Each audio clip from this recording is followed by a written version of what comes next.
चलिए, आज हम लोग इंटर एग्ज़ाम आप लोगों का समाप्त हो गया। उसके बाद हम लोग आज लगभग 10-15 दिन के बाद फिर से जो है हम लोग आगे जो आपका रिज़ल्ट होगा, रिज़ल्ट के बाद जो आपका प्लानिंग होगा आगे का, उसके लिए उसके सिलेबस पर हम लोग थोड़ा गौर करेंगे। और सिलेबस पर गौर करने के लिए देखिए, अब आप लोग पहले बिहार बोर्ड के अंतर्गत आप लोग अपनी पढ़ाई कर रहे थे, लेकिन अब जो हो गया तो अब बिहार बोर्ड का मामला समाप्त है। जैसे ही आप इंटर पास किए, अब आप बिहार बोर्ड एग्जामिनेशन बोर्ड से फ्री हो गए। अब आप यूनिवर्सिटी में इनरोल होंगे, विश्वविद्यालय में इनरोल होंगे, और उसका जो संचालन है वो गवर्नर के द्वारा होता है। तो ये गवर्नर सेक्रेटेरिएट जो है बिहार के जो राज्यपाल सचिवालय है, वहाँ से ये लेटर आपको ये जारी है।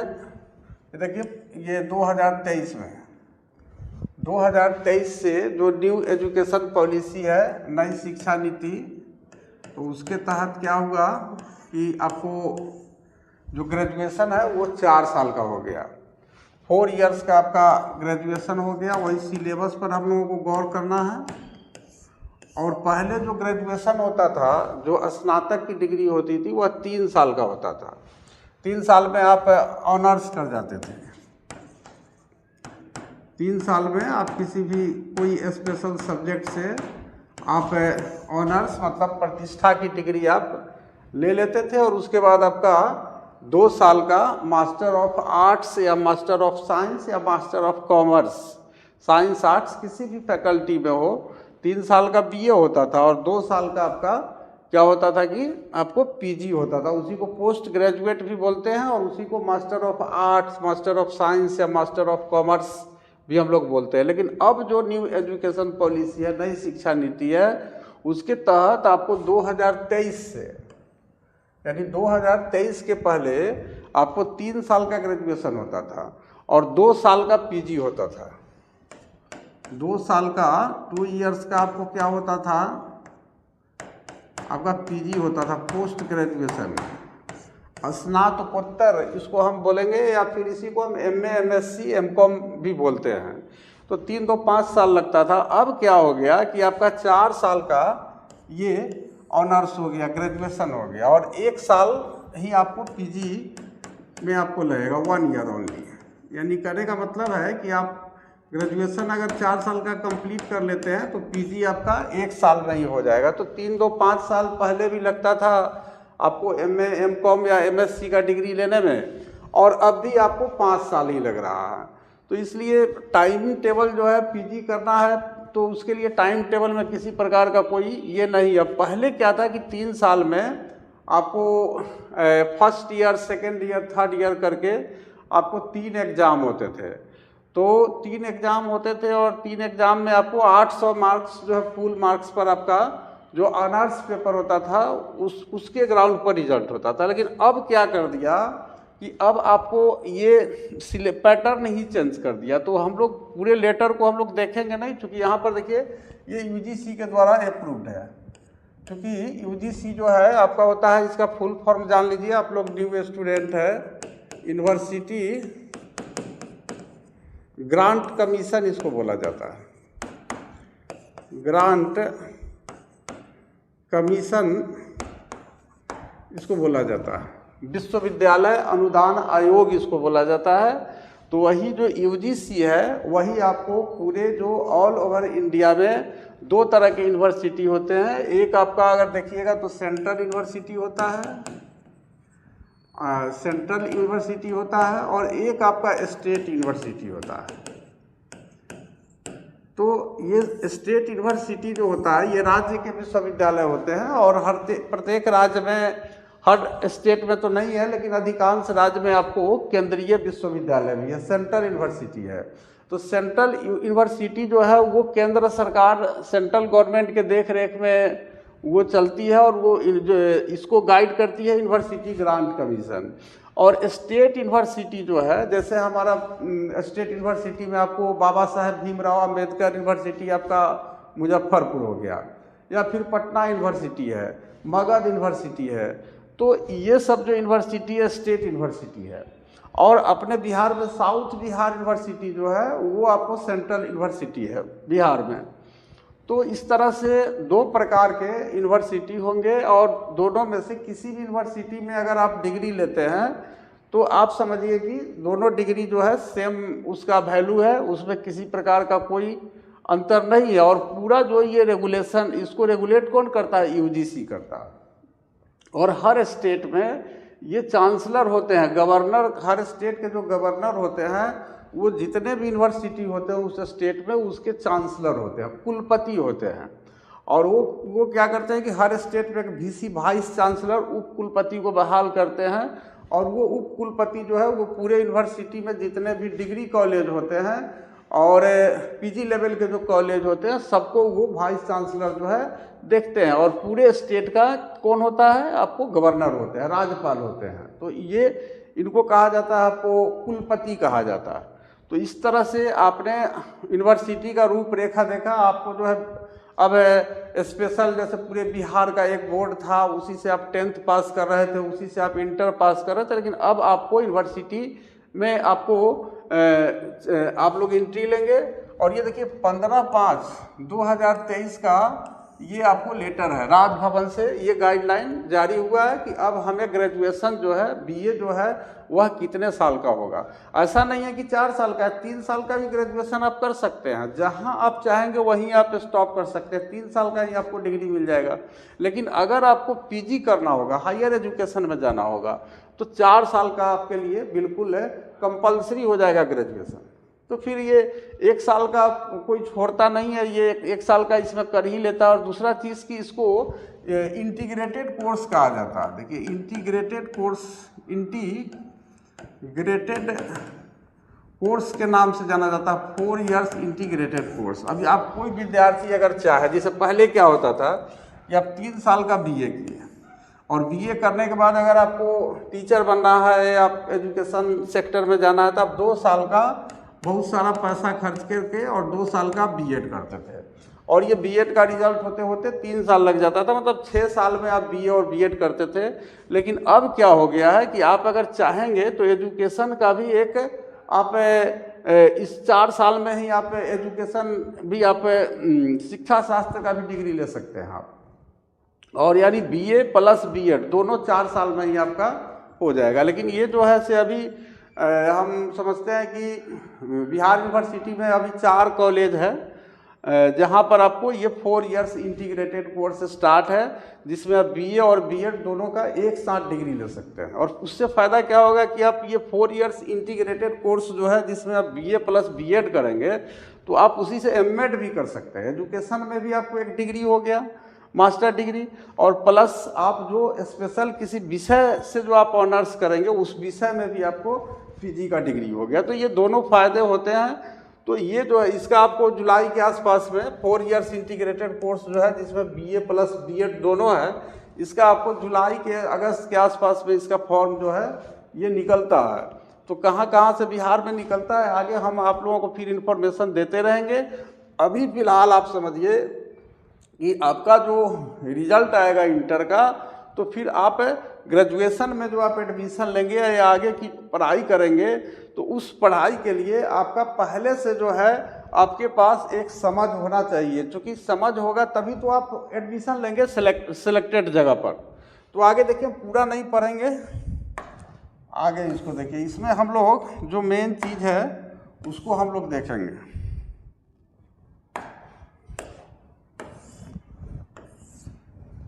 अब आप यहाँ देखिए, यहाँ पर ये लेटर लंबा है, इस पूरे लेटर को पढ़ने की ज़रूरत नहीं है, ट्रांसलेट करने का, जो आपके काम का चीज़ है उसको हम लोग देखेंगे।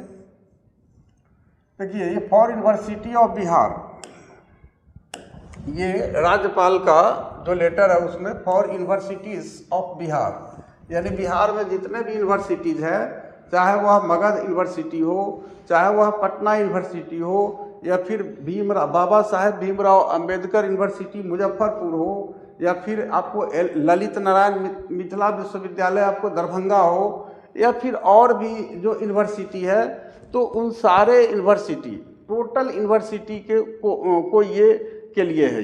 ये तो उसमें क्या है कि ordinance and regulations for the bachelor of arts, BA जो होता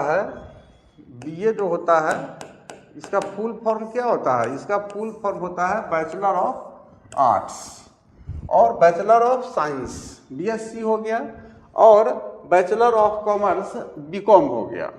और इसमें आप प्रतिष्ठा की डिग्री लेते हैं, ऑनर्स की डिग्री लेते हैं, और ये जो है बिल्कुल सीबीसीएस सिस्टम पर आधारित है। ये सीबीसीएस सिस्टम पर भी हम लोग आगे चर्चा करेंगे एज पर यूजीसी रेगुलेशन। ये यूजीसी का जो रेगुलेशन है उसके तहत ये सीबीसीएस सिस्टम पर आधारित है। और ये सीबीसीएस को देखिए, ये क्या है कि करिकुलम एंड क्रेडिट फ्रेमवर्क। अब इसमें आपको क्रेडिट स्कोर वगैरह मिलेगा, प्रत्येक सेमेस्टर के लिए कुछ क्रेडिट पॉइंट होगा जो आप पास करेंगे, तो उसमें आपको हर पेपर का अलग अलग आपको एक क्रेडिट स्कोर है, कौन पेपर का कितना आपको क्रेडिट मिलेगा और टोटल कितना क्रेडिट का आपका ये ऑनर्स होगा, बीए की डिग्री होगी, इसको हम लोग आगे देखेंगे। तो फॉर अंडर ग्रेजुएट प्रोग्राम, ये यूजी प्रोग्राम है। अंडर ग्रेजुएट उसको बोला जाता है 4 year program under choice based credit system, यही सीबीसीएस है, choice based credit system, choice based credit system. इसमें आप किस प्रकार से सब्जेक्ट का आप सिलेक्शन कीजिएगा उसके बारे में भी हम लोग देखेंगे, और प्रत्येक सेमेस्टर में कितने पेपर का आपका एग्जाम होगा और कितने मार्क्स का होगा, इसको भी हम लोग यहाँ देख लेते हैं। तो ये देखिए यहाँ पर, इसके लिए आपको आईएससी या फिर आर्ट्स साइंस या कॉमर्स किसी में आपको इंटर पास होना ज़रूरी है, चाहे आप बिहार बोर्ड से पास करें या किसी भी बोर्ड से आप पास करें, तो ये आपको इसके लिए आपको एलिजिबिलिटी क्राइटेरिया में आता है। इतना ज़रूरी है आपको पास करना, तभी आप ग्रेजुएशन में एडमिशन ले सकते हैं। ये सब जानते हैं, इस पर विशेष चर्चा हम लोग को करना नहीं है।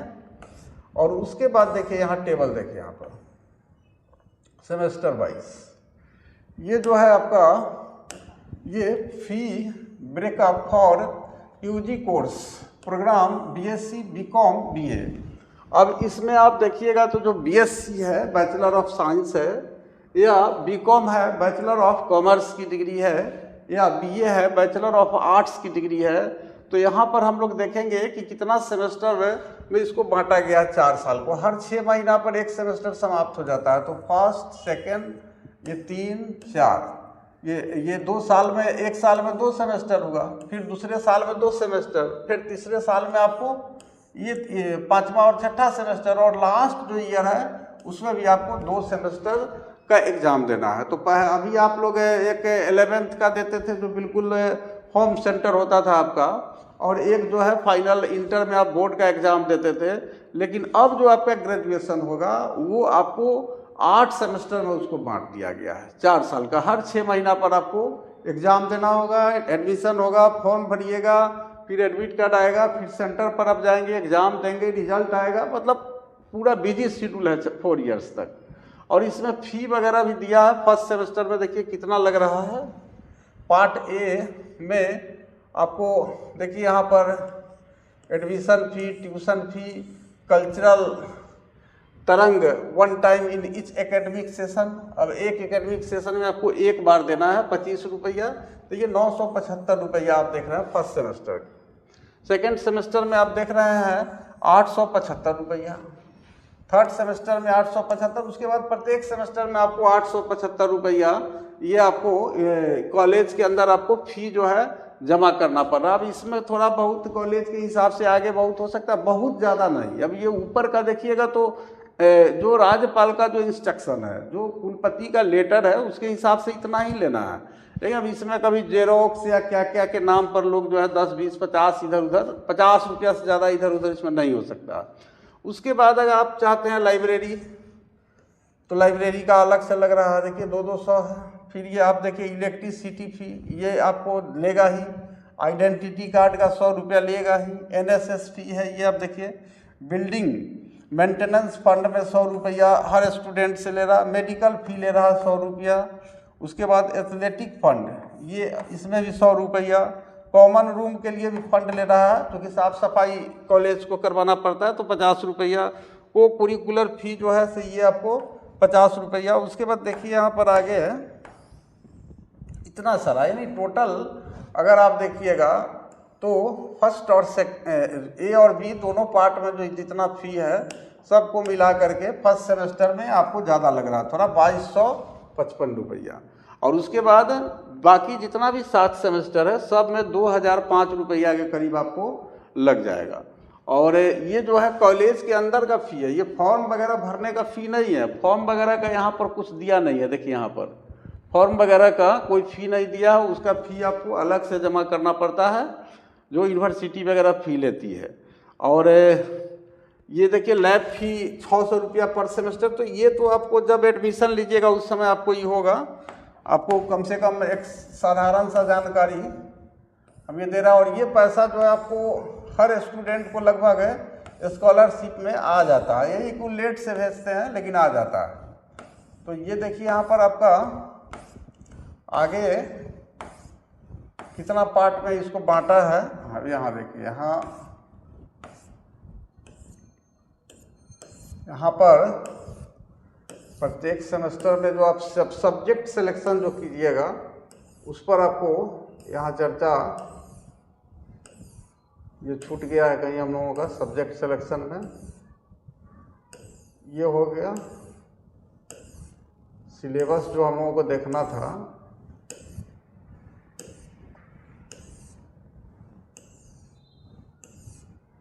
इसको तो हम लोग देख लिए ऑर्डिनेंस वगैरह। तो सब्जेक्ट में इसको देख लीजिए कि आपको अगर देखिएगा गौर से तो यहाँ देखिए इसको इस लेटर में, यहाँ देखिए तो फी स्ट्रक्चर हो गया उसका। और फी स्ट्रक्चर के बाद देखिए यहाँ पर रिजर्वेशन कैटेगरी के है, आरक्षण के है, तो उनको थोड़ा सा कम वगैरह जो भी राहत है वो मिलती है। और उसके बाद देखिए रेगुलेशन फॉर एग्जामिनेशन, ये हो गया आपका। आपको क्या करना होगा, the nature of this course is as defined below, इसको समझना जरूरी है।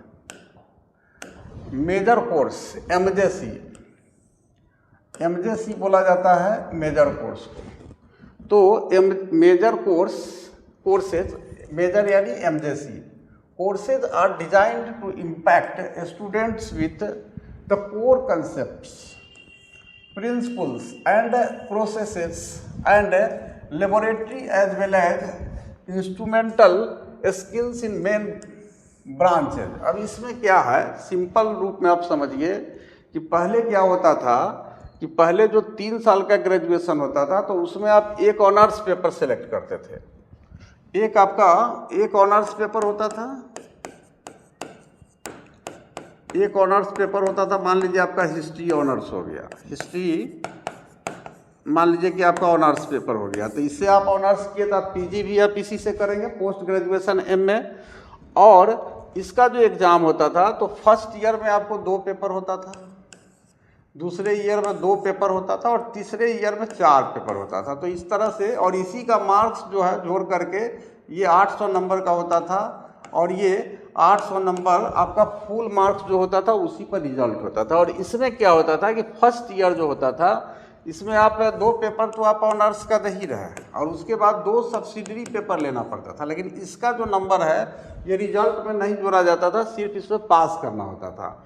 और एक पेपर जो है आपको हिंदी या इंग्लिश जो है 100 नंबर का आपको लेना पड़ता था। तो 5 पेपर होते थे और इसमें भी 5 पेपर होगा, लेकिन इसमें जो 5वां पेपर एक होगा वो जीएस होता था पहले।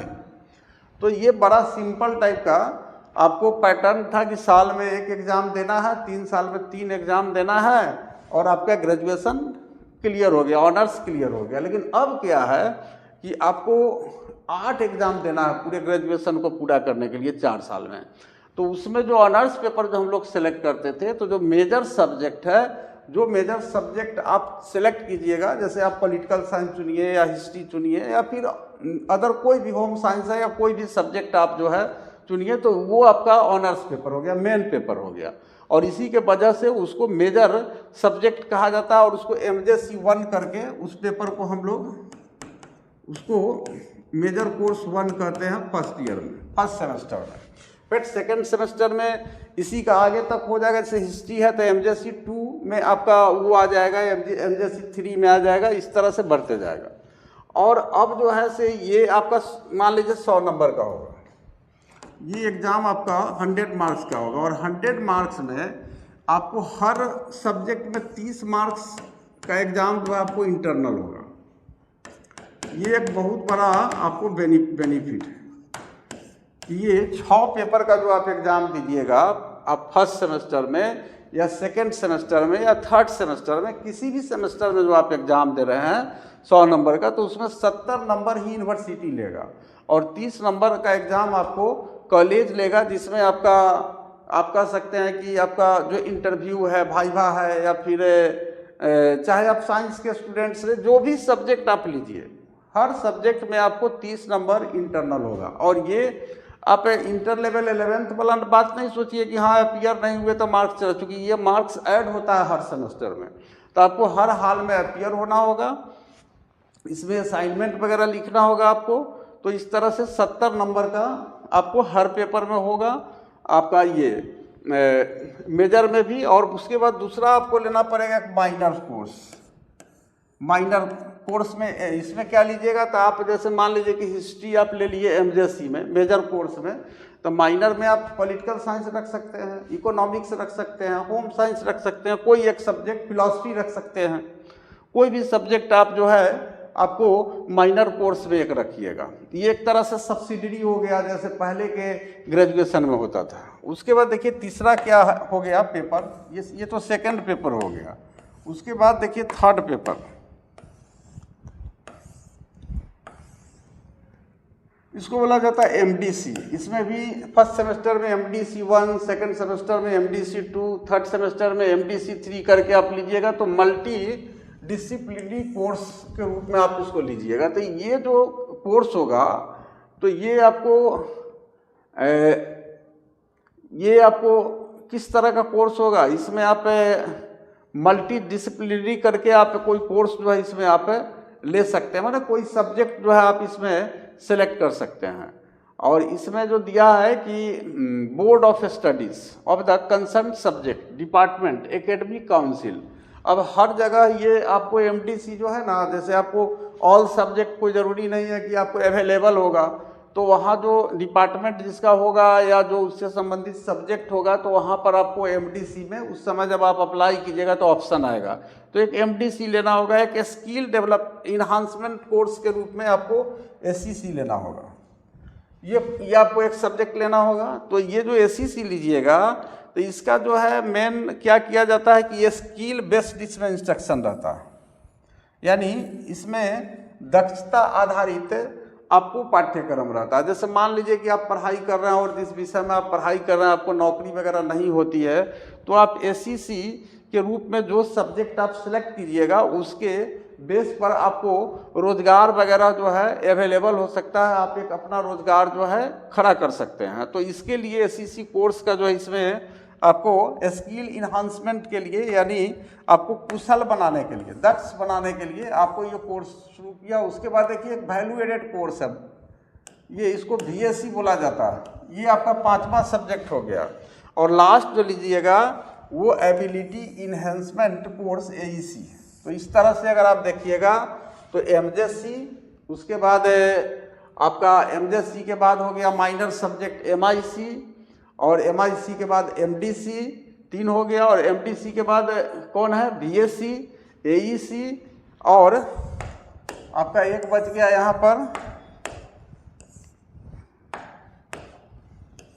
एक कोर्स यहाँ बच गया, ये SCC।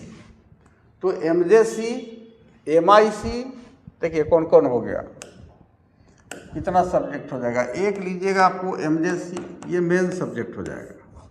ये फर्स्ट सेमेस्टर में MJC 1 के रूप में लीजिएगा वो अपना सब्जेक्ट, सेकंड सेमेस्टर में MJC 2 हो जाएगा। दूसरा जो कोर्स लीजिएगा वो माइनर कोर्स लीजिएगा, इसको MIC बोला जाएगा। उसके बाद तीसरा जो लीजिएगा वो SCC होगा, ये स्किल इन्हांसमेंट कोर्स होगा। इसका लिस्ट आपको अवेलेबल रहेगा जिस समय आप अप्लाई कीजिएगा। और उसके बाद VSc वैल्यू एडेड कोर्स है, ये वैल्यू एडेड कोर्स है VSc। उसके बाद आपको 2 और है, ये 4 हो गया। और 4 के बाद जो 2 कोर्स है, देखिए AEC, एक AEC, उसके बाद BSc, SCC 3 हो गया। हाँ, ये MDC एक छूट गया था, MDC। तो इस तरह से 6 पेपर जो है आपके होंगे, और 6 के 6 पेपर 100 नंबर के होगा, जिसमें से 30 नंबर आपको इंटरनल एग्ज़ाम होगा, कॉलेज के अंदर होगा, और 70 नंबर का एग्ज़ाम आपको यूनिवर्सिटी के द्वारा आपको जो है देना पड़ेगा। और वो सबको कंबाइंड करके और तब आपका रिजल्ट होगा। और फिर आप सेकेंड सेमेस्टर का आप देखिएगा तो सेकेंड सेमेस्टर में भी वही कोर्स सब आपका बढ़ते जाता है यहाँ पर। और यहाँ पर देखिए कि अगर आप चाहते हैं कि नहीं हम BA ही पास करें, BA ऑनर्स करके, और उसके बाद हम MA नहीं करें, तो आपको जो है 3 साल में ही आपको BA की डिग्री दे दी जाएगी। लेकिन 3 साल वाला जो आप डिग्री लीजिएगा उससे आप MA नहीं कर सकते हैं। और इसमें देखिए क्रेडिट स्कोर वगैरह यहाँ पर दिया है, क्रेडिट स्कोर का भी चर्चा किए हुए हैं, तो वो पूरा देखिए यहाँ पर दिया है टोटल। फर्स्ट सेमेस्टर में आपको टोटल क्रेडिट 20 हो गया। MJC कोर्स 1 का देखिए 6 है इसका क्रेडिट पॉइंट।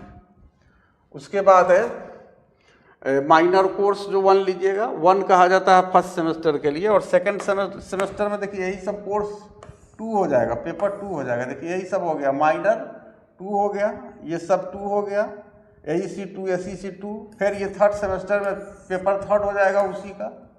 देखिए मेजर कोर्स 3। इस तरह से फोर्थ सेमेस्टर में ये आपको MJC देखिए यहाँ पर 5 हो जाएगा। उसके बाद 6, 7, 4, 4 ये करके हैं।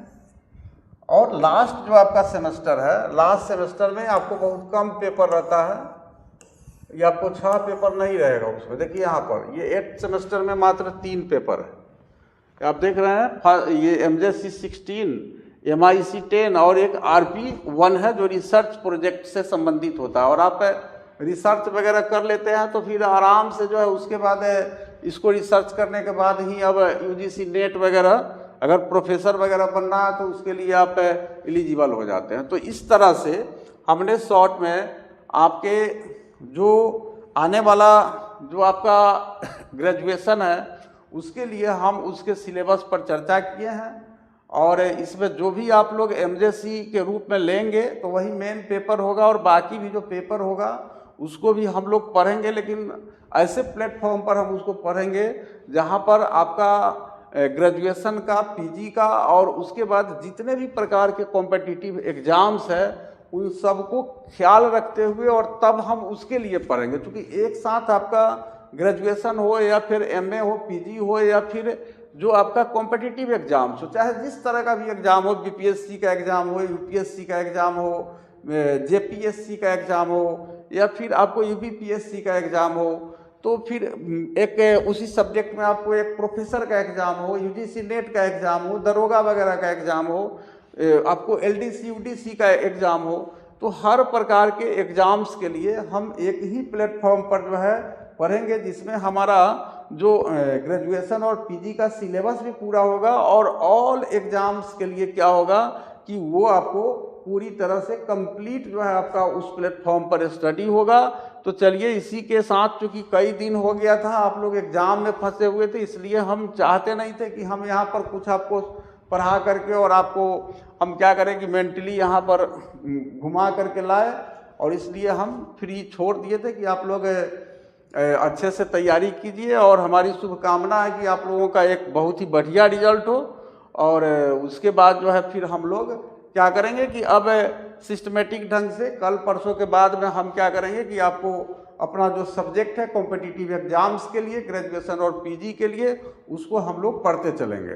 तो चलिए इसी के साथ आज हम जो अपना लेक्चर है वह यहीं पर समाप्त करते हैं, और फिर अगले लेक्चर में हम लोग अपने सब्जेक्ट और सिलेबस के साथ जो है शामिल होंगे।